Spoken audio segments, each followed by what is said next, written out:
કાપોદ્રા પોલીસે રૂપિયા કઢાવવા બળજબરીથી અપહરણ કરી જઈ ટીકામુક્કીનો માર મારી રસ્તે છોડી દેનાર અપહરણકરોમાંથી 3ને ઝડપી પાડ્યા હતા। કાપોદ્રા પોલીસ પાસેથી મળતી માહિતી મુજબ કાપોદ્રા ખાતે રહેતા ઈસમનું સરકારી અનાજ ગોડાઉન પાસેથી કારમાં અપહરણ કરાયું હતું। બળજબરીથી રૂપિયા કઢાવવા માટે યુવાનનું અપહરણ કરી ટીકામુક્કીનો માર મારી બાદમાં રસ્તામાં છોડી દેવાયો હતો।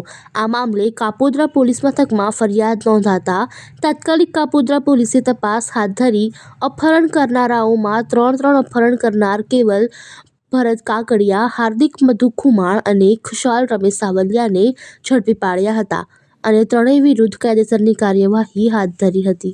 જાણવા એવું મળે છે, હકીકત પોતે એવી જાહેર કરે છે કે આજે બપોરે જ્યારે એ જમીને પરત દુકાને જતો હતો ત્યારે કોઈ અજાણ્યા માણસો તેનું અપહરણ કરી ધરાર બેસાડી મારી અને લઈ ગયેલા અને રસ્તામાં એવું જણાવતા હતા કે તમે 10 કરોડ રૂપિયા રાજકોટથી આવેલા છે, જેમાંથી 1 કરોડ રૂપિયા આપી દે। જેથી મેં ના પાડતા કે ભાઈ મારી પાસે કોઈ એવો મૂકીના પૈસા નથી કે હું કોઈ એવો પૈસાવાળો માણસ નથી, મારી પાસે જે છે એ 20,000 રૂપિયા છે, એનાથી વિશેષ મારી પાસે કાંઈ નથી। તેથી એ લોકોએ તેને મારી અને ત્યાં ઉતારી દીધેલો।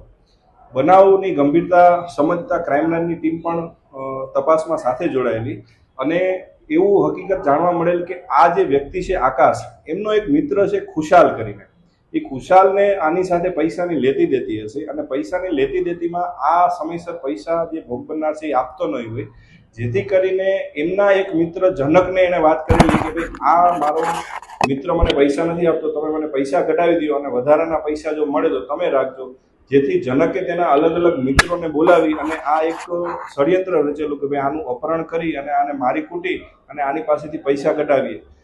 બનાવની ડિટેક્શન રાત્રે થયેલું, જેથી આરોપીના નામ પણ રાત્રે ખુલી ગયેલા, જેથી જુદી જુદી ટીમો બનાવી અને મહેનત કરી અને એમાંથી 3 આરોપીઓને રાત્રે પકડી લીધેલ છે। એ આરોપી પૈકી જે મુખ્ય આરોપી છે ખુશાલ રમેશભાઈ સાવલિયા, કે જેણે આ આખું ષડયંત્ર રચેલું, એને પકડવામાં આવેલું છે।